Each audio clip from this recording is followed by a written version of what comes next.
Thank you. Okay, so let me get my screen share going here.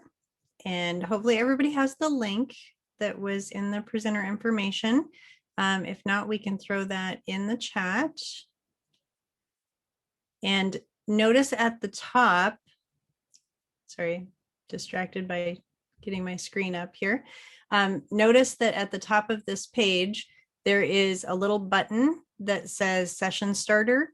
And if everybody could jump into that and just add something to the map.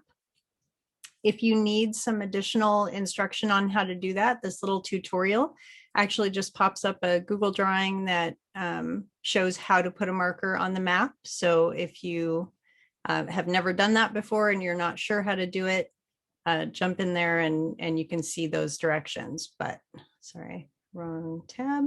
But this is a little map that'll let us think about kind of where we wish we could travel to right now. And you can put something anywhere on the map. You can zoom in, you can zoom out. So I'd love to just see you guys grab a marker and add something in there. You can also do a search and add from there. So while we're getting set up here, I need to get my chat open.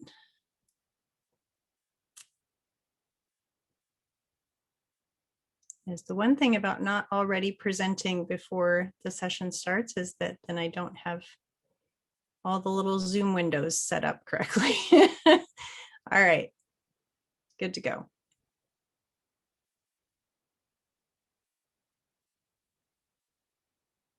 And I love how many people have their cameras on. That makes me so happy I can actually see you.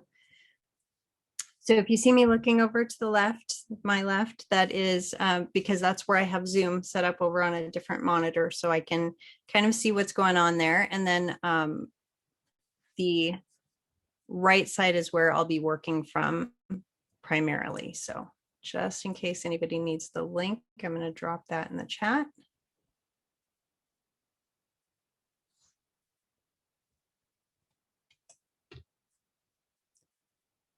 But that'll just take you to my site here, and this will kind of be our hub that will start and end here.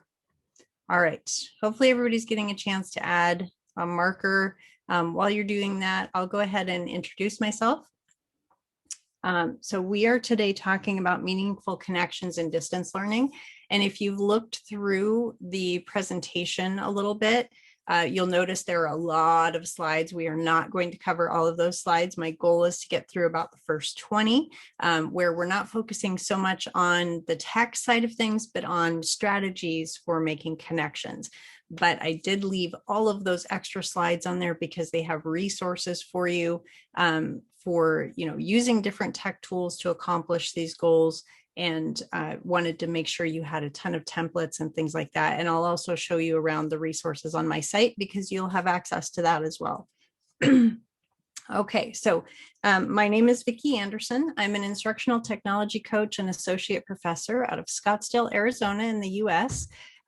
So I work with the Scottsdale district. I also teach part-time at Arizona State University, all ed tech classes. And then I work for a ed tech team as a presenter. And also I work for Stealth Bits Technology, which is a cybersecurity firm. And I get to work with their engineers. So I work directly with students. I work directly with teachers. I work with the faculty at the university. I work with pre-service teachers, and I work with engineers. So I look at things from a lot of different lenses.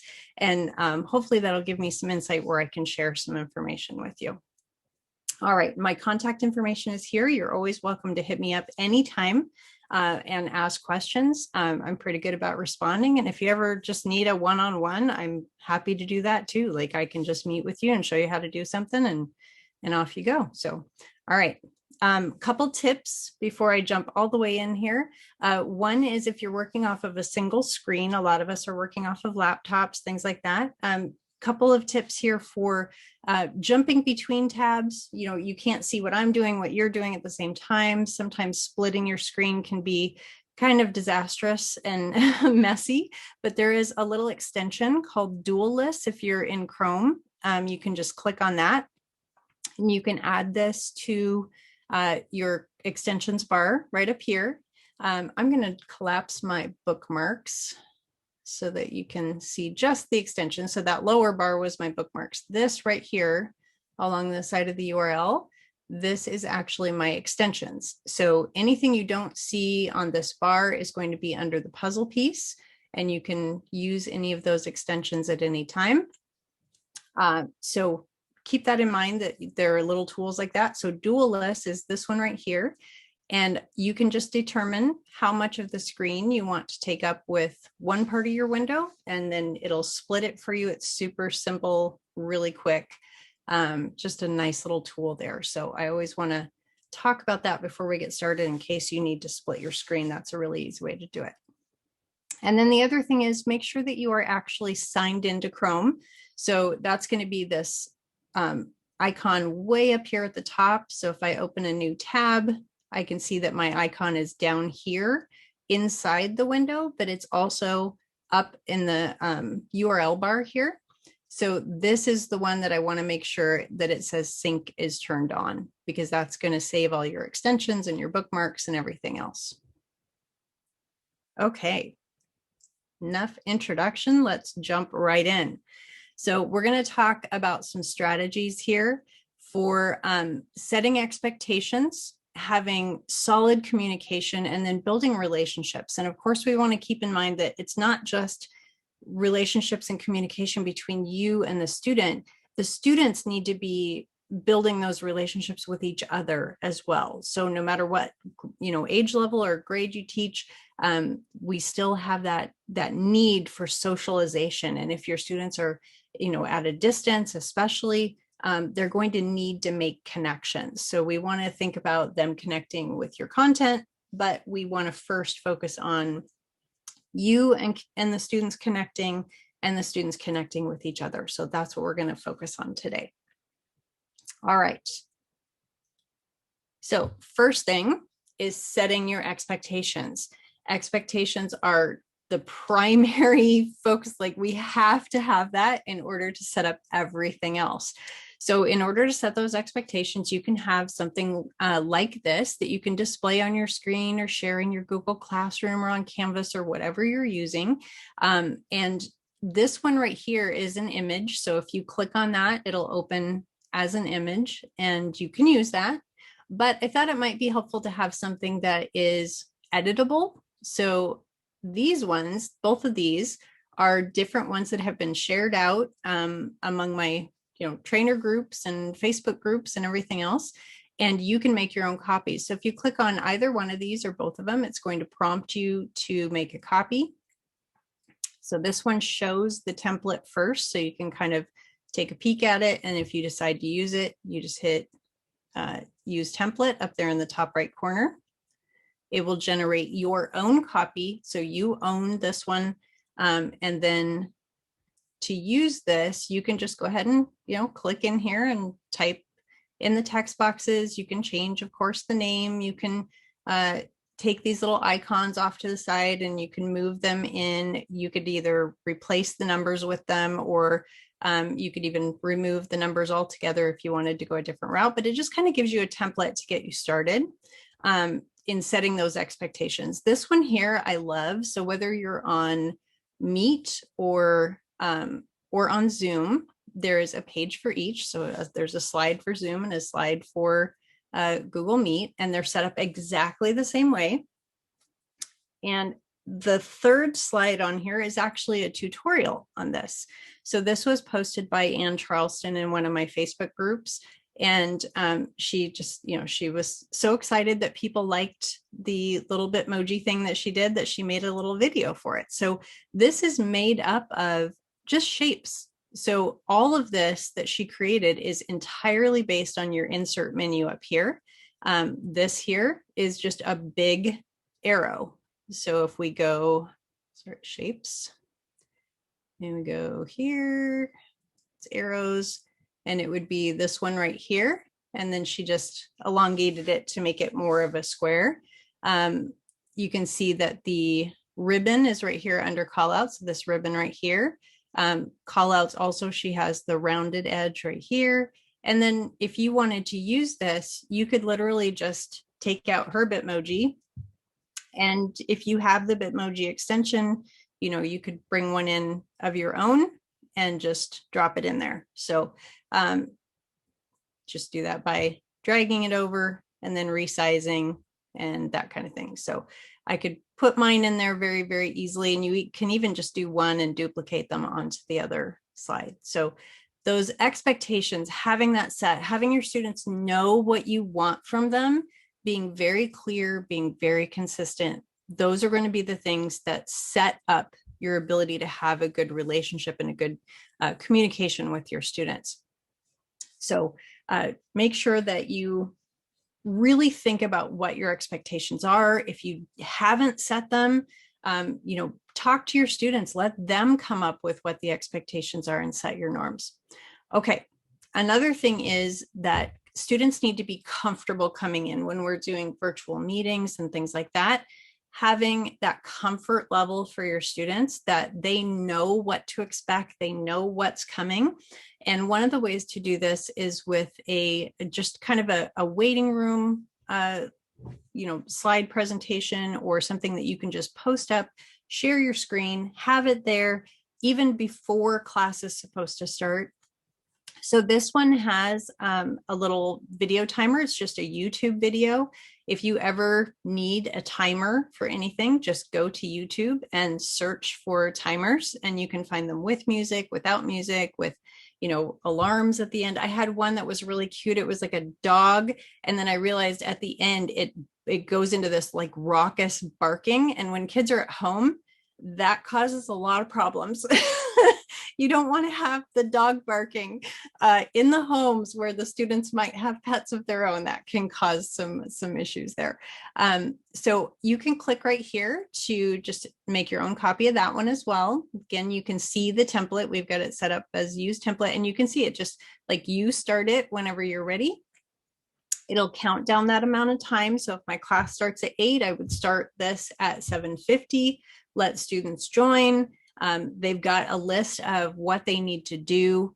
And, I would have the appropriate day on there and everything. And then just, change the content here to match, whatever you want your students to know coming into the day. Just have them in the right mindset. Maybe you have even a quiz there, or a survey or something interactive. You can do that as well. And another suggestion for that is to use Classroom Screen. I've got this image linked here. If you have never played with Classroom Screen, I would recommend not doing so during the session, because I will lose you completely. But there's a lot you can do with that to just customize kind of what is shown on the screen. And you can use that both in person, for blended, for hybrid. It's a really great little tool that lets you set different widgets, and that way you can have what you need at close hand. Okay, so another element here, and feel free to ask questions in the chat if you have them. If I don't see it, we'll get to them definitely before we end here. But another important thing as far as expectations goes is to have responsibilities. So with our younger students, when we're in the classroom, we have jobs, we have classroom responsibilities that happen, and that helps build our community, because when you live in a community, you have a responsibility, right? So there are things you can do in your Zoom meetings, or, in your online classroom, or for students in person as opposed to online. And you can set up those responsibilities and kind of define what they are.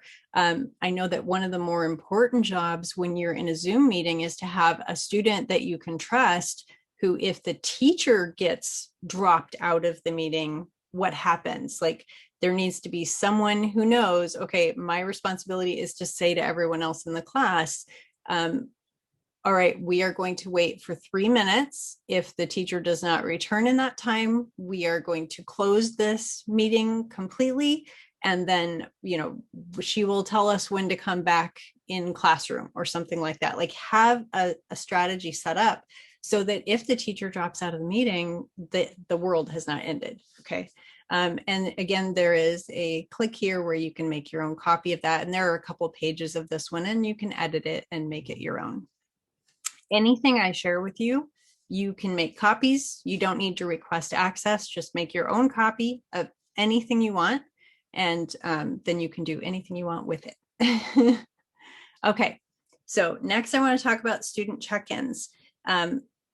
If we are working virtually, and especially like right now, when I look over at my audience, I've got, a bunch of people who have their cameras on. That's fantastic. I love it. I can look over, I can see if people are nodding or responding. But then I also have a lot of people who don't have their cameras on, and that's fine. They don't have to have their cameras on if they're not comfortable with it, or if they need the bandwidth or something like that. But how do I communicate with the people that I can't see? So there are ways that you can communicate with your students, and you can, build that relationship with them and check in on them and make sure that they are with you. So one of the first ways I want to talk about is by using tools like Pear Deck or Nearpod. This is a stress check slide from Pear Deck. It's by Pear Deck for Pear Deck, which is just an add-on to your Google Slides. And Nearpod does very, very similar things. So if you're familiar with one or the other, I'm just going to talk about Pear Deck, but you can do it with either one of them. So what this looks like from the teacher side, you would send this out, you just give the students the link, and they would join your presentation where they can interact with it. And you can either make it completely teacher-led, where they're on every slide with you and you're guiding them through the process, and some of them are interactive and some of them are informational, or you can make it where it's, sorry, I clicked on the link there. Let me get past this one and get to the teacher view, or you can make it where it is student-led, meaning that each student does it in his own time. It can be asynchronous completely, but this is what you would see on the teacher side. You'd see these little lines that indicate to you where students have responded. So their responses as they go along pop in here, and you can see most of them are in a good place, but somebody over here is not able to focus. So as the teacher, and this part, if you just showed this to the students, it wouldn't say who it is, but you can look to see the details. So you can kind of scroll down and see the details, and I could find out who this is on my side and, make some effort to draw that student in, or have a conversation with them in a breakout room or something where I can pull that student back in. So I see we have some people who love Pear Deck, and there was a question. So Classroom Screen is similar to, I'm going to address some of the questions here before I move on. Classroom Screen is similar to just putting that slide up at the beginning, except it's got interactive widgets. So if you as the teacher want to display, different things, you don't have to set it up in a slide. You can set it up in Classroom Screen, which is a website. So it's a website-based app, and it allows you to just kind of pull in different things, and all the things for today can be all in one place, and you just click on them as you go through your day. It just makes it really easy. It's a very customizable. I think it was originally intended for you to put like up on your smartboard or your projector screen, and that way you could, just as you go through your day, click on the things for, each class. But now it's really easy to use virtually as well, because as a teacher, you need kind of a hub for all your information. I use my Google site and some slides for this particular presentation, but you could use Classroom Screen as well. So it's just an alternative. And then asking about maps, the map that we did here, and let's take a look. Let me refresh that. And you can see we have a lot of entries here. So this, if we go into preview mode, you'll see it looks very much like Google Maps, because it's based off of Google Maps and kind of the engine behind Google Earth. This is right in your Google Drive. So if I go to Google Drive and I hit my new button and go to more, my maps is right there. You can create maps right from here. If I want to make a copy of them, you can even copy, since I've made you guys editors on this, you can even copy this one if you want to. You just go to the little snowman or 3-dot menu there, and you can copy a map. So this set of directions I tend to use in a lot of my trainings, because I kind of want to know, I do a lot of conferences, so I want to know where people are coming from or where they want to go. So I can just do a copy of this and share it with another group if I wanted to, or keep a copy for myself or something like that. But it organizes right into files in your Google Drive. So I can create it and add it right inside a file. So this one, I've got one that is right here inside this folder right there. And there's my little tutorial sheet. So I can organize all of that into my folders in Drive. Okay, any other questions as we go on? Love the enthusiasm about Pear Deck. I should probably show you just really quickly. Let me drop out of presentation mode here, and I'll show you how Pear Deck works. All you do is on your menu bar up here, you have one button that's called add-ons, and I'm in Google Slides. So in Google Slides, you can go to add-ons. And if you don't have anything here, you would go to get add-ons. And Pear Deck is typically going to be really near the top. So it's right there. And then Nearpod is right next to it. So Nearpod is a similar add-on. And when you can take a look at this and you can kind of walk through it, but if you just add it, then when you go back to this button in any slideshow, because once you've added it, it'll be there, you can go down to Pear Deck and you can open the add-on. It'll always open on the right-hand side. So there it comes. And I could start this as a lesson, or I can go to my teacher deck. So I just hit my pancake menu here, the little 3 stack lines, go into my teacher deck just so you can see I have this thing that shows me all the lessons I've done in this account. I can go in and look at them. I can send the link to students. I can look at the teacher dashboard.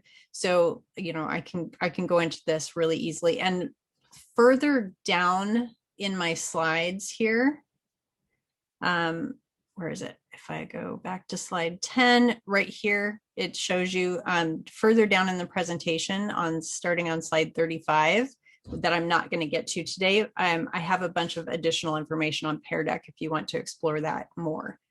So yeah, really fun. I could spend 3 hours on Pear Deck, but it's so super easy to use. They've got all of these things that are linked here. Let me see. I know I have there it is. Don't change this link.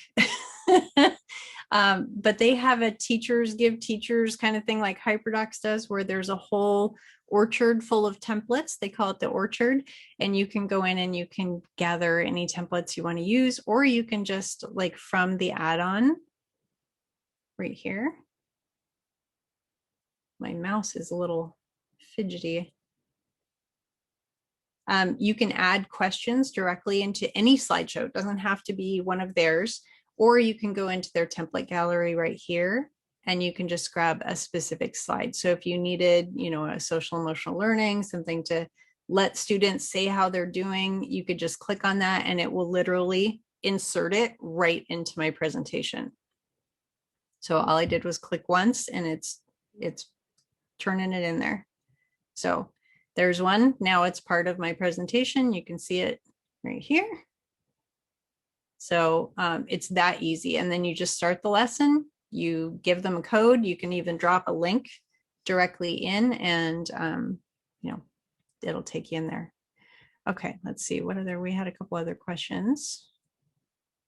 Pear Deck always does a free trial of their premium features. Most of the time I just use the free version. In my district account, I use this all the time and I just have the free version.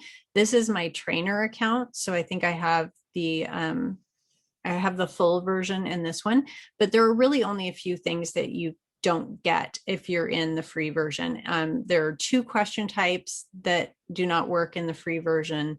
And then the teacher dashboard part, like where you can see all of your classes and whether they're still going and all of that, that part I think is limited to the paid version, which it's not very expensive and you could probably get your school to pay for it.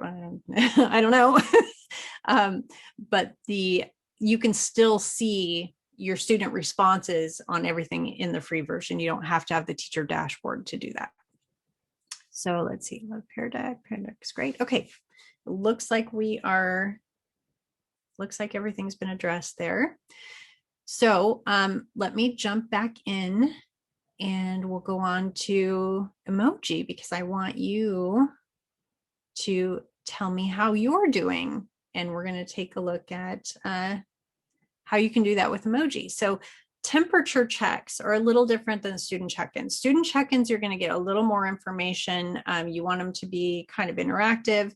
A temperature check is just like kind of a thumbs up, thumbs down. Like, let's just tell me how you're doing right now. Let's do a really quick. I'm just going to glance at my chat and see what kind of responses I get. Also, when you have students who have their cameras on, you can have them do, you know, like give me a thumbs up, or you can talk to them from what you can see. But if you don't have a visual into them, you can use emoji to do this as well. So I would like it if everybody would just in the chat, make sure it's set to everyone and just go in and right click in that chat field.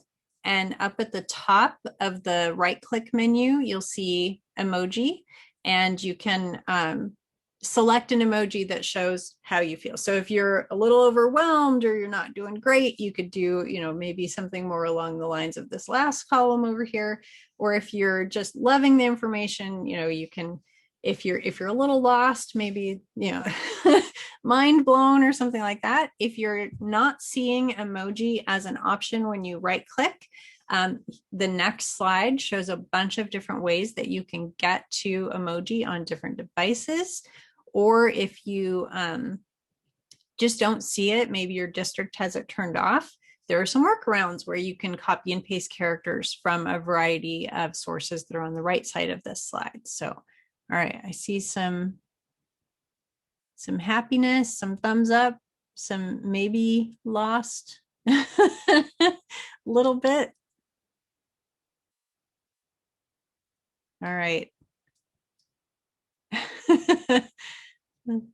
All right, I'm assuming you guys can't see that. I think you have to, you know, most of you are direct messaging me, so I'm seeing a lot of them that I know everybody else can't see, but that is awesome.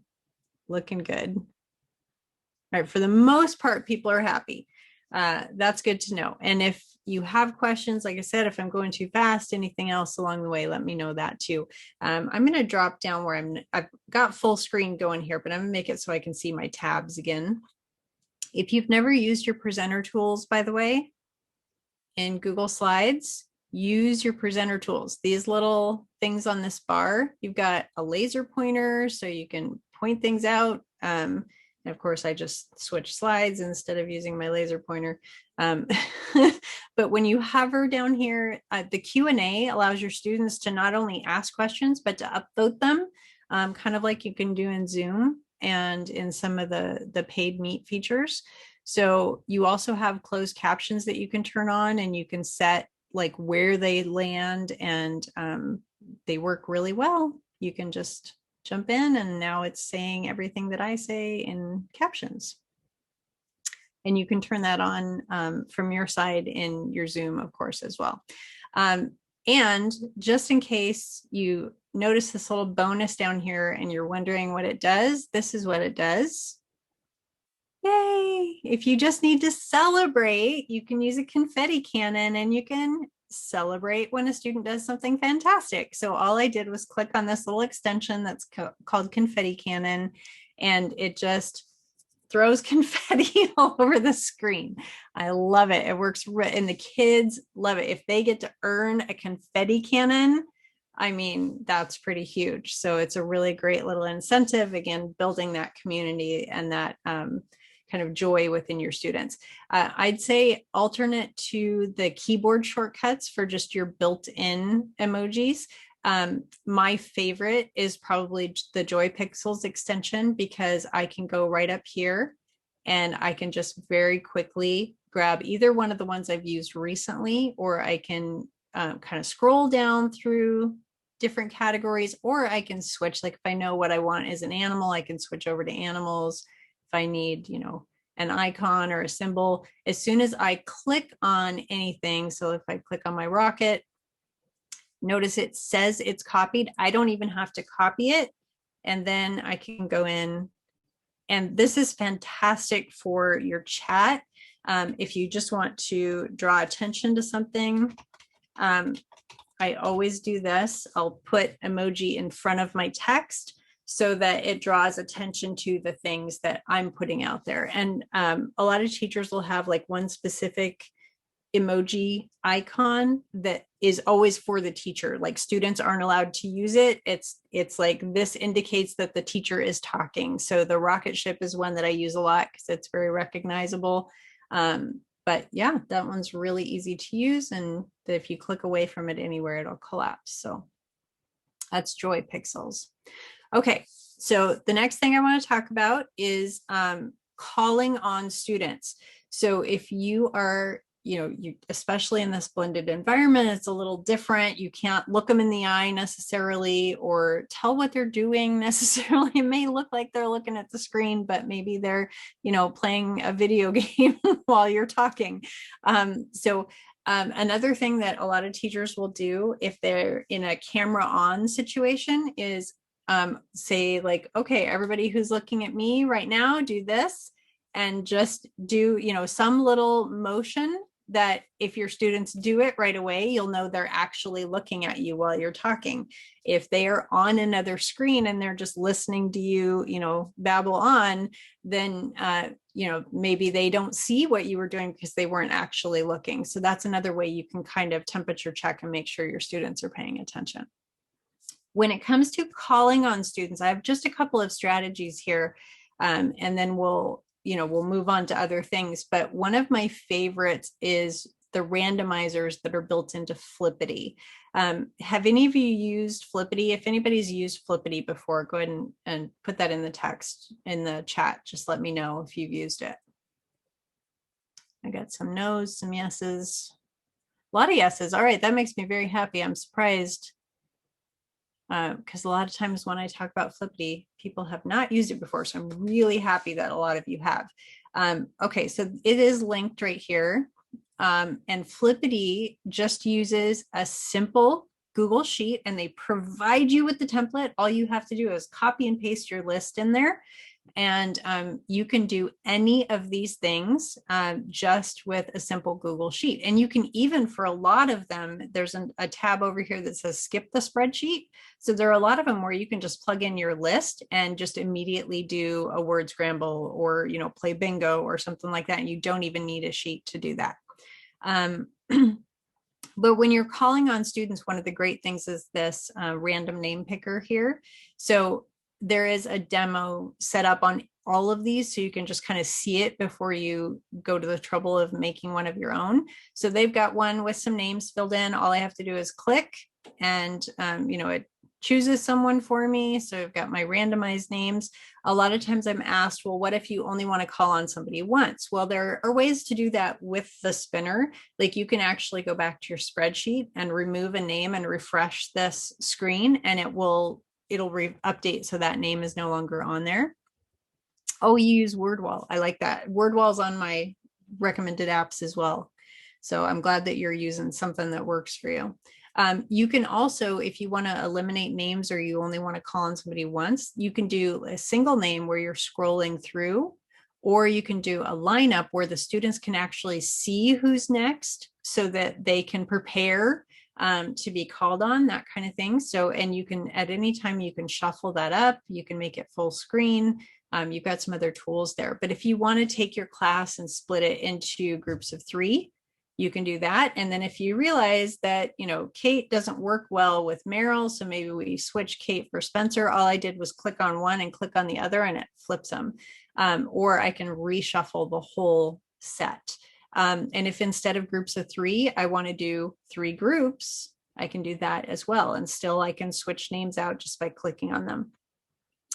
So there's so much you can do with this. There's even a little seating chart. You can adjust the number of rows and columns. And there is a lot more here. The tournament bracket is one that I love, in addition to the random name picker. And this is something I've played a lot of games with. Like we did just a team building kind of game, and I called it End of the World. And I took things that I've seen in other games, other places, and kind of molded them into what I wanted. So I put on my list, it was, kittens and puppies and waffles and pancakes and just a whole bunch of things that you might have to give up if it were the end of the world, right? And so the rule was, if you pick one thing, you can never have the other thing again. So that's how we made it just really simple. You just can't have the other thing again. So we choose between pancakes and waffles. We have a discussion about it. We vote, we pick, waffles, and then we go to puppies and kittens and we discuss it. And we decide we're going to keep puppies. But then in the next round, you have to decide between waffles and puppies. Like, are we keeping waffles or are we keeping puppies? Like, it becomes harder and harder. And of course, this was a group of teachers. So the thing that ended up as the one thing we would keep was a beverage of sorts. So yeah, so you can use it in a lot of different ways, really only limited by your own imagination here. But while I'm here, I know I'm supposed to be talking about name pickers, but I use the quiz show a lot. And this one is fairly new, this randomizer. So I just want to show you this. If you're doing story starters or anything like this, this is a fantastic tool. And you can actually spin the whole thing and randomize. And so this person is getting Luke Skywalker having a skateboarding accident tomorrow in a school hallway. And that's the story starter. You can also click this little thing right here. And when you spin, it will show you the result large. So now we're doing a small child in a severe drought 3 months from now in a large office building. So that's our story starter. Now, if we decided that the office building wasn't a great setting for that, maybe we spin just that one again, and instead we get the top of a tall mountain.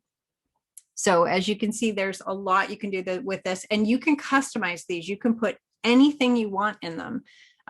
This is just the demo one. So I love this tool, but using it to, call on students is a really great way to make sure that you're randomizing that or making it fair. And also, you have other choices as well. So there are a lot of tools that do name pickers.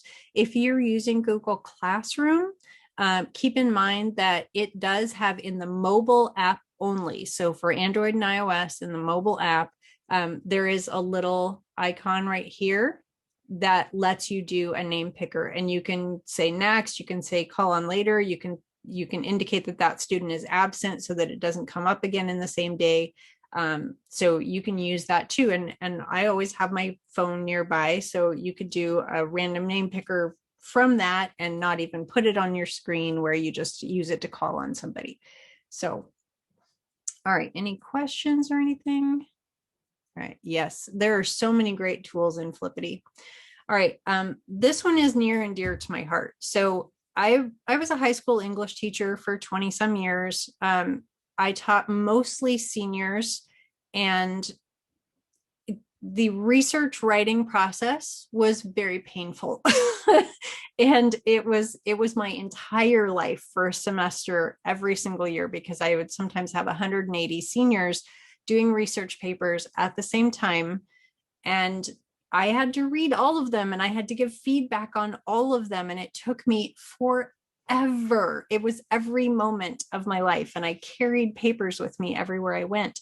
But now we have these amazing tools that allow us to not only use comment banks and things like that, but we can actually do voice feedback instead of typing out everything. And it is so fast, it's so efficient.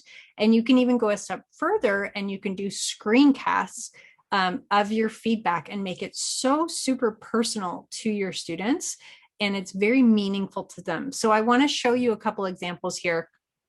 First of all, oops, did not mean to advance that. Okay, first of all, on the Canvas link here, I just have an image link to this of my grade book at Arizona State University from a couple years ago for one of the essays that I was grading. And so this is just a snippet of an essay that I was grading. And this is just one little part of a, this one's 3 pages long, and this is just one little part of it. Can you imagine how long it takes to do that? And I'm sure all of you have experienced similar. You're either handwriting it or you're typing it out.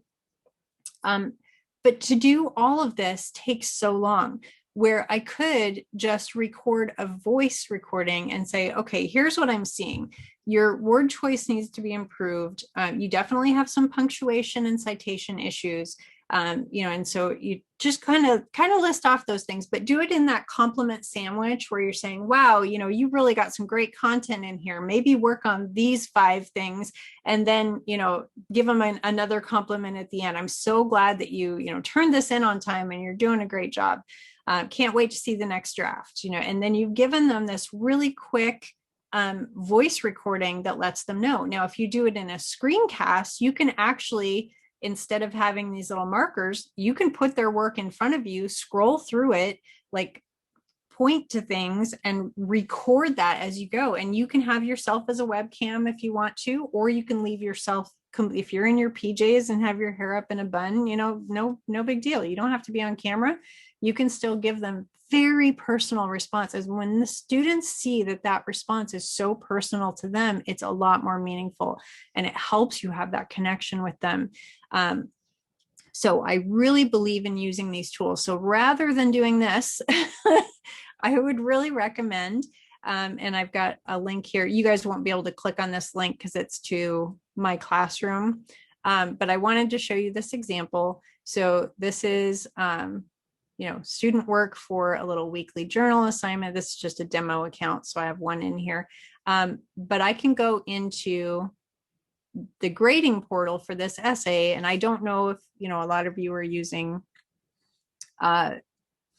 if you're using Classroom or not, but Canvas, Classroom, whatever you're using, they always will have these tools. So like Classroom has this comment bank, which a lot of people miss because they land here, but there's a little comment bank right here that lets you pull these comments. So I can just click to copy. I can go in here and make a comment, and I can paste that in really easily and just say comment.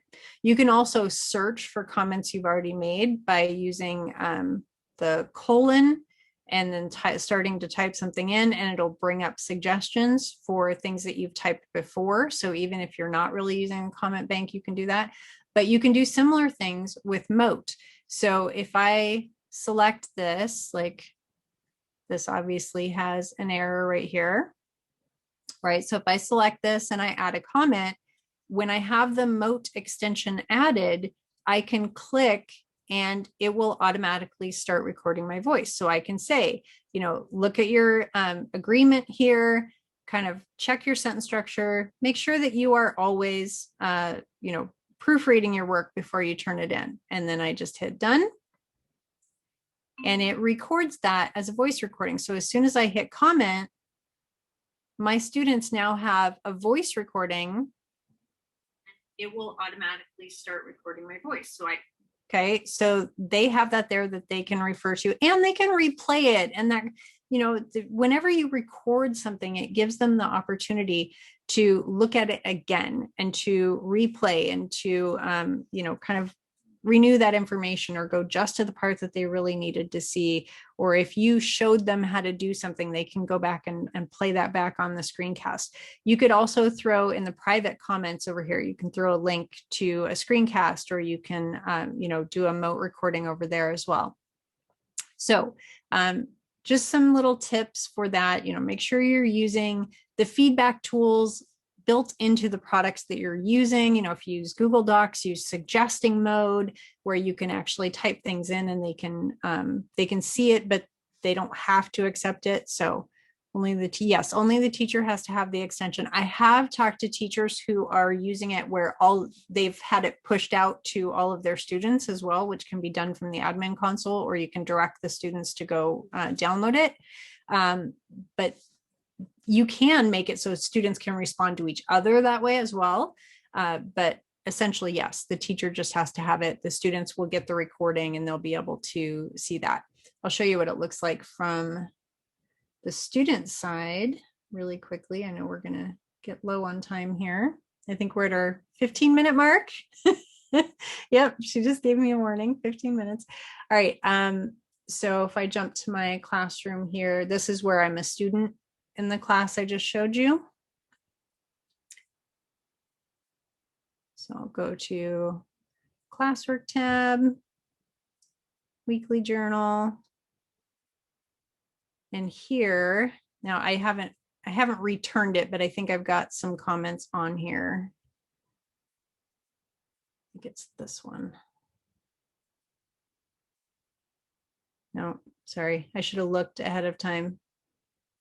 I thought I saw one on here earlier, but oh, maybe, you know what? I think it was on the stream. Yes. So the students will see something like this.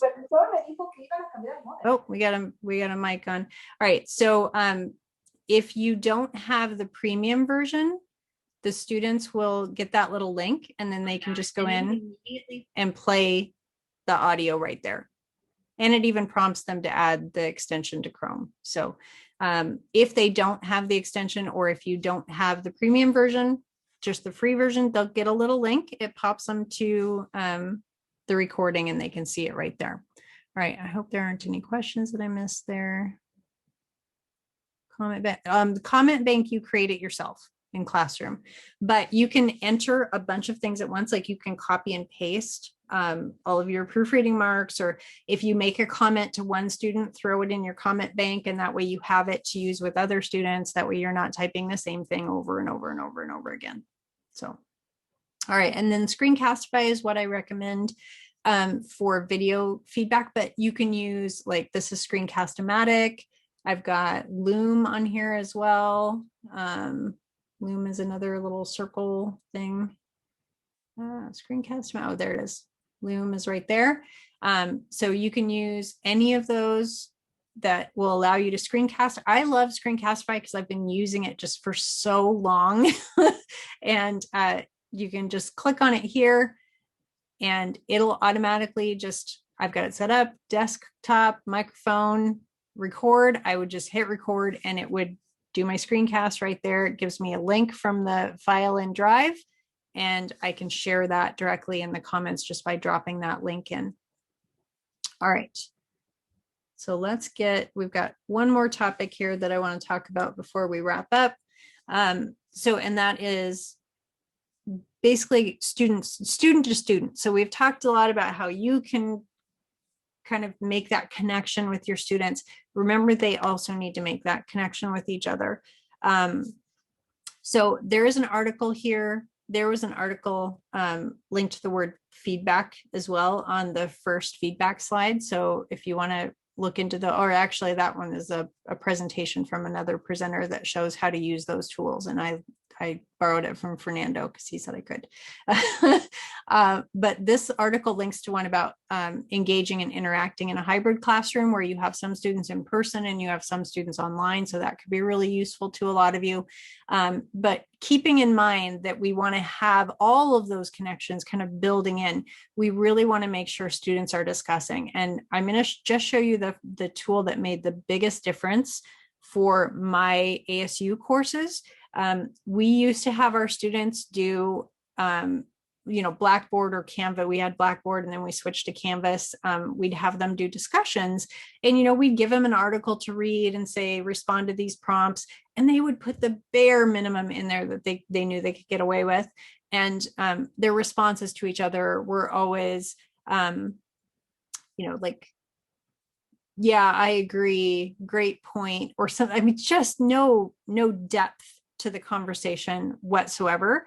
And so we switched to Flipgrid, and I think I have a screenshot. No, I don't have it in here.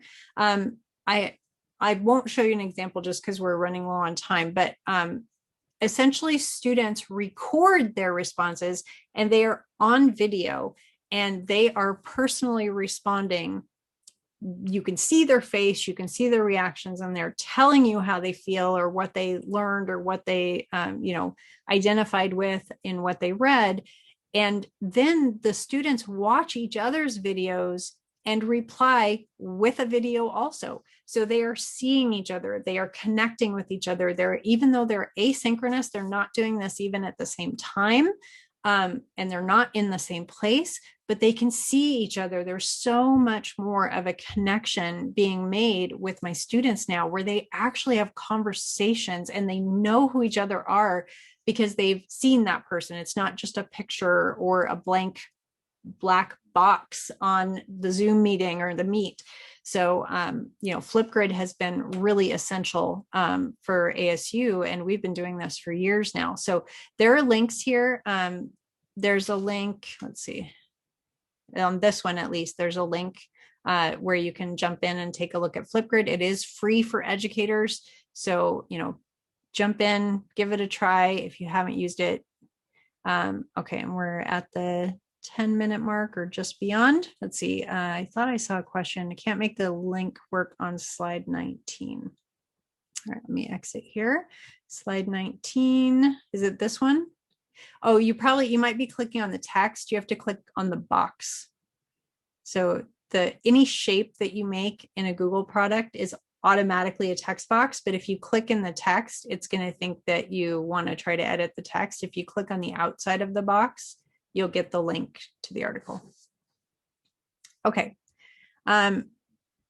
So this is the last slide that I have for the part I wanted to make sure we've covered today. This is information for families, because in the situation we're in right now with the world, we need to have a connection, not just with our students, but with the parents and the family around them. So these are both linked these are resources provided to you by Google or the community of Google trainers. So this is a glossary of terms, and you can click on that and open it. I believe I sent you to their direct copy, but you can download it, you can save it to your drive. This is just kind of defining for parents and students and even teachers what these things are and what their purposes are. So that's a really useful little document right there. And then this is a video series made by our global GEG and a bunch of our trainers. There are 70 videos here, and they cover everything from, taking care of a Chromebook and signing in to Google, to going down to, Classroom and gaining access, and then how to use Google Slides. And these are very, very useful things. So you can share this entire list to your students. There's a little share button right here. And you can just copy that, or you can even, from my presentation, you can right click. Whoops, sorry.